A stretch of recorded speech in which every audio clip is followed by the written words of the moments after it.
Part of your commitment to God was that you would pray at the games, and then they told you that you can't pray at all. As an American, it burned me up, and people have served from the beginning of time for these freedoms. I mean, it was only a 15-second prayer, but it was the principle of it. I was suspended. I was sitting in the stands, and the Satanist group showed up. All the media was there, and it was just chaos. And the whole entire school just thought this was fascinating, and they all went running up to the fence line where these guys were. A kid stood up on one of the rocks, and he had a cross. Everybody in the stadium was chanting, "Jesus, Jesus." It was just the most incredible thing. I just sat there just bewildered, going, God really showed up for this. Just a few weeks ago, I shared a sermon called Paying the Price for Walking in God's Purpose, and I talked about persecution, and I mentioned the story of Coach Joe about how he would pray during his games, and how far that got into even to the Supreme Court. And just this week, I received an email from the team that manages the movie that's coming out tonight. The movie about this story that you're going to hear in just a moment is coming out tonight. So I was very honored to have the opportunity to have him today with us. Coach, we welcome you, and thank you so much for joining me today. Yeah, it's good to be here, man. Appreciate you. So I want to start from the beginning before we talk about the movie and before we talk about the story that, how prayer really shook the Supreme Court. Can you share a little bit about your upbringing? How was your upbringing? How was your faith journey like to start with? Yeah, so I grew up in a Catholic church, going to mass every Sunday, and it didn't take it. I was just a rebellious kid. I was an angry kid, and I just went into the Marine Corps, and I was an atheist up until about the time I retired from the Marine Corps. So I didn't really have any kind of faith whatsoever until I was ready to retire. And then when I got married to my wife, she was a good church girl, and man, totally turned my life upside down and around, and just brought me right to the Lord. So it was pretty awesome. So you were actually you joined U.S. Marines. You spent about 20 years in the service to this country, and I want to say thank you for your service. You are a marathon runner, and so I kind of get the idea of where you get your fighting spirit. Can you tell us exactly at the core of who you are? Why do you fight? Yeah, I couldn't figure that out when I was a kid. I was just really angry. So I was an unwanted pregnancy. I got bounced around between foster families. The adopted family didn't want me. And so I just kind of bounced around all over the place. And I just got angrier and angrier. And the whole entire time, I was just a little guy. I was 4'10" till my sophomore year. So I always had a chip on my shoulder. And I'd fight anybody just to prove I was tough. And really, so nobody got close to me. And that's what I did until I joined the Corps and started turning the different direction from just anger and getting in trouble to actually getting paid for it. You tell us in your book how you got hired as a football coach at this high school, and because you played in Marine Corps football, which is a lot more violent, a lot more stronger, you didn't have any experience as a football coach. What was really that caught your interest to become a football coach? How did that happen, and how long was it before you actually committed to taking the job as a high school football coach? And how was your recent commitment to God played a role in that decision? Yeah, so God, when He showed up in my life to save my marriage, and I gave myself to Him, within weeks, I got approached by the athletic director from Bremerton School District, where my wife was working, and he said that he was looking for coaches, and I just laughed at him because, man, I don't know anything about football, like you said. It was just kind of odd, but obviously God was in play there, and I didn't hear it right away. It took few months for actually me to figure out that God was calling me to do that. And I mean, when I heard the calling, I was watching Facing the Giants. It's a football movie, an older football movie, and man, I tell you, God grabbed me by the heart, threw me to my knees, and I heard my calling for the first time. And really, I wanted to pour into these kids because I didn't have anybody when I was growing up, and I know a lot of families that growing up today are single families. Fathers aren't present, broken homes. I mean, you name it, kids are going through a lot of stuff. And I just wanted to be able to be there and help these these kids turn into good young men. That's awesome. That's awesome. Part of your commitment to God was that you would pray at the games, and nobody bothered you about your prayers for years. Then they told you can't pray with the players. Then they told you that you can't pray at all. How did the Marine veteran in you respond to that? Yeah. So as a follower of the Lord, I didn't know how to handle that because I mean we're not taught what to do in conflict in a church or at any time. But as an American, because I was an American before I became a Christian, and man, I tell you, it burned me up that I served 20 years. I've had brothers and sisters die in combat, and people have served from the beginning of time for these freedoms. And now they're going to take them away from me. Just, it rubbed me the wrong way. And I knew it was the right thing to do to stand up for. I mean, it was only a 15-second prayer, but it was the principle of it that the state was telling me that where I could pray, how I could pray. And that goes against everything I believe in the Constitution. Mm-hmm. Wow. Tell us about the first game when the media showed up and the Satanists show up. What happened? Yeah, that was a crazy game. I was already I was suspended. I was sitting in the stands. They put me on suspension at first, and so I was sitting in the stands, and the Satanist group showed up. All the media was there, and it was just chaos. There were so many people that were protesting, mostly on my behalf, to get me back out on the football field.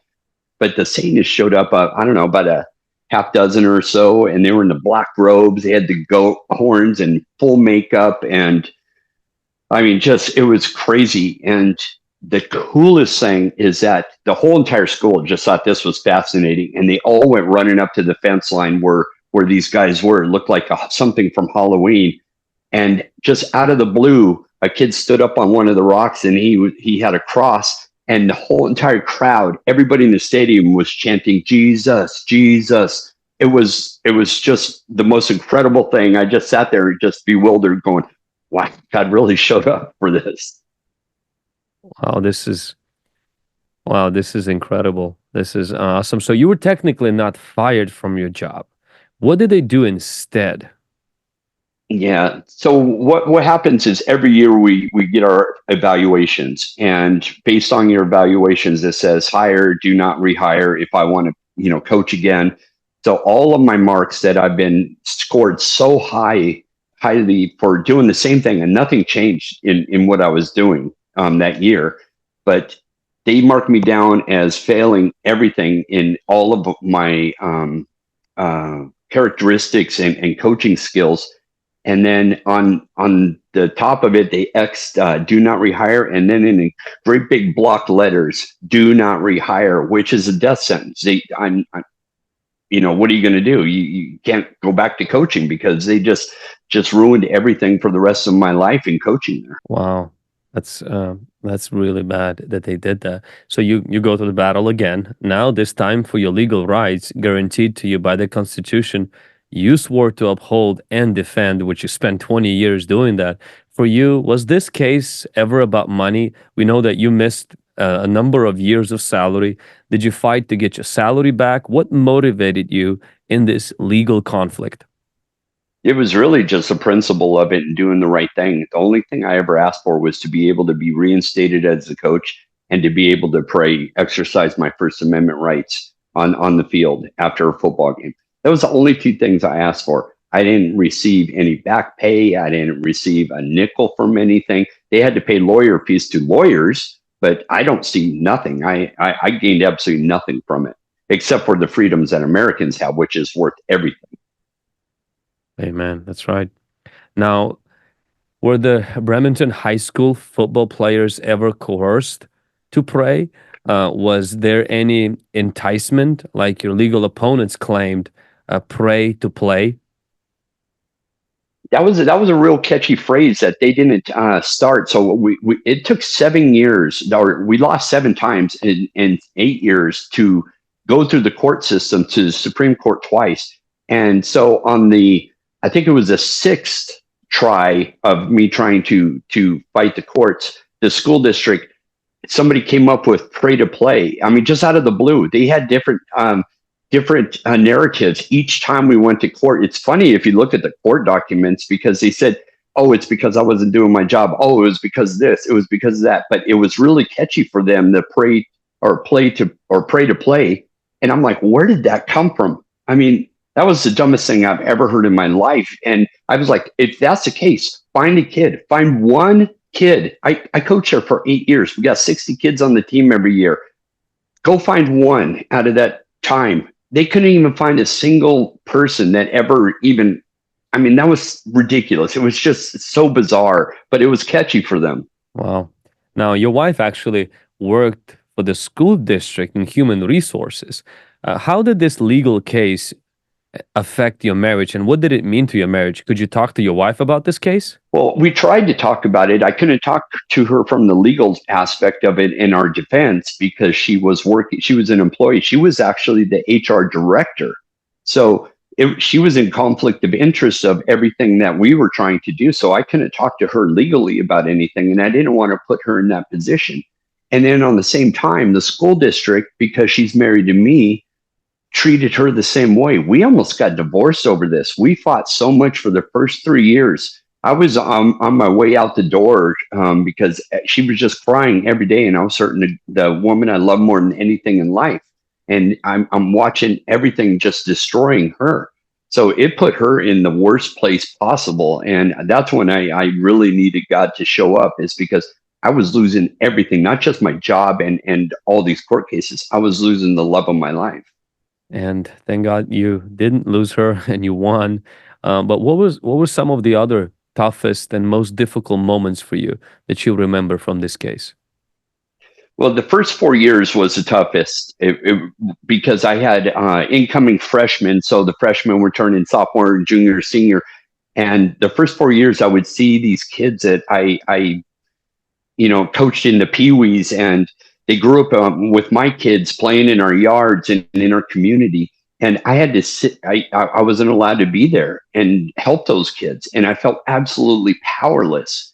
And then when you go to court, it's nothing like you see in the movies or on TV, where it's all this legal stuff. It's the guy basically gets to tell his whatever narrative he wants, and then we tell our narrative. So it was frustrating because I didn't have the opportunity to discuss anything. We just did our depositions. In court, you're not allowed to even say anything. It's all lawyer stuff. So that was beyond frustrating, especially because when I fight, I like to fight man to man. It's the way that I like to battle people. And this was something that was so far out of my wheelhouse. I don't know anything about legal systems, and everybody, sending hate letters and death threats and stuff like that, especially to my wife. That was the toughest. Because with me, I'm like, hey, tough guy, let's meet for lunch. And, those keyboard commandos, they just hide in their mom's basements and don't do anything. So, but it was tough on my wife. And now I think that was the hardest thing, is to put my team and our school and really our community through this, because it just would not end, and it just kept going on. And we all knew what the right thing was. That's the saddest thing. The school knew what was right. The superintendent, everybody on the staff, it was their lawyers that were the ones that were like, no, we got to get this out of here. They're part of a group that is trying to get God out of every place in the public square. So I was fighting this unknown entity that I didn't even see. Did you feel like it was kind of a spiritual battle as well? It had to be. I mean, really. I mean, think about this. This is a 15-second prayer on a football field. That there's nothing newsworthy about that. You wouldn't even raise an eyebrow at something like that. But this went to the Supreme Court twice, and it was on every news channel. I mean, we got a book and a movie over this. That only thing I could say is that it was a spiritual battle, because what the enemy wanted to take away from us turned into something great. I mean, it was tough for those 8 years, but God always wins in the end. So that was the best part about it, is that no matter how bad it sucked doing it, at the end, God had that victory, and I didn't know it, but he had the plan the whole time. It kind of reminds me how powerful prayer is. 15-second prayer, and the enemy, was threatened by it. So even the short prayers, they seem to have a very powerful effect in the spirit realm. Now, would you kind of help us to understand a little bit more about what is our First Amendment right set forth by the establishment and the free exercise clause? Yeah, so we already know about the freedom of speech, and that played a large part into it too. But the free exercise is just exactly the way that it sounds. You are free to exercise your religious beliefs anywhere, however you want. It's a freedom that has been given from our founding fathers and by God Himself, that we have these rights to do these things. And the Establishment Clause, that's where everything got really crazy, because they were saying that I was trying to establish a religion. And the Establishment Clause is put in there to make sure that the state doesn't, and our country, our government doesn't impede on any of our rights in as far as faith goes. So that's what I was battling, is that the free exercise of the religion for all people, not just Christians. We're talking all people. So this was a huge battle, and it was a great victory for all Americans, because the Supreme Court, when they ruled, they said that it's doubly protected, the freedom of speech and the freedom of religion, and the free exercise. They're all working together instead of opposing forces like they've been taught to us in the past 50 years. That's what we've been programmed for. So, can you tell us what are the ramifications of this victory now? Because just a little bit of a backstory. So, the local church that I pastor, we're currently in 13 public schools where we have student led clubs, which is legal, which is actually allowed. And when I hear this, it really emboldens me and just kind of encourages me too, because a lot of times we get this push, separation of church and state. In other words, like you said, people are saying we can't practice our faith, when in reality, all of that means is the government cannot tell us what to believe. But what does your victory mean now for the rest of us? Yeah, so there was a bad case, 50, I think it was like 53 years ago. It was Lemon versus Kurtzman, which is really boring stuff. But what it did is it was hostile towards religion, and that's where our whole separation of church and state theme came from. Not just the letter that was written, but we've been taught this, that we can't combine the two. And so this bad case has been there, and it's 7,000 different cases have been lost. Um, crosses in cemeteries or in public lands, nativity scenes, menorahs. I mean, you name it. All that stuff was basically illegal. You couldn't have it in the public square. Now this overturned that 50 years. So 7,000 cases are going to be overturned. Wow. And we could bring all the 10 commandments, all that stuff back into the public square, into our public schools, into our public work.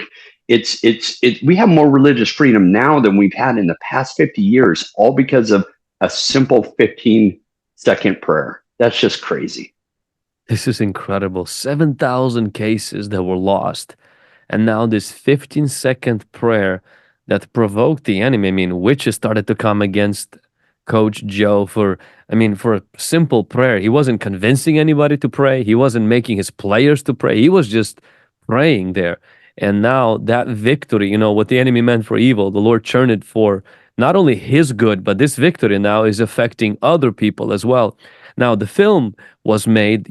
There's a book that was written also about your life and your fight. What do you hope people to take away from this movie and even from your book? Yeah, and so I originally just wanted to get the message out there that God can use really anybody, because there's nothing special about me. Only thing people really knew about my story was the headline news or the Facebook blogs. You only hear half the story. I wanted people to understand where I came from, why it was so important to me, and really my life story in there, so people will have their freedoms and have more passion for America, in their relationships, that you can withstand just about anything, to show that if you put God in the center of it, and really hopefully bring people closer to God. So yeah, I want people to be empowered and feel like I can show my faith anywhere and I don't have to hide it or be afraid. And I think that it's just going to really just motivate some people, like you said, to be empowered that I can do this now, and we know it's legal. Now, Coach, where can people find about this film and purchase the tickets? Is it playing only in the States or in the world as well? Can you tell a little bit about where people can get the tickets and find out more information about this film? Yeah, I'm not very creative, so it's averagejoemovie.com. And you put in your zip code anywhere in the United States, and I think it's playing in like 2,000 theaters nationwide. After it runs through, you could get tickets there or your local place, anywhere you get tickets sold. But you could get them right there online and see all the times and everything where the showing is in your state. But also, as soon as it runs through that, then we'll release it to hopefully across the world, and people all over the world will get the same message. Well, thank you so much for sharing this. Thank you for sharing your story, and thank you for not giving up. Other people maybe would have rolled and said, you know what, it is what it is. I'm just going to make an apology, take the beating. But that Marine in you, that fighter in you who went and fought for this nation, and now you went to defend the rights that the founding fathers and people that founded this nation provided for us. And thank you for not giving up. Absolutely. And hey, you keep fighting a good fight, brother, man. You're out there fighting with us, so thank you. Thank you once again.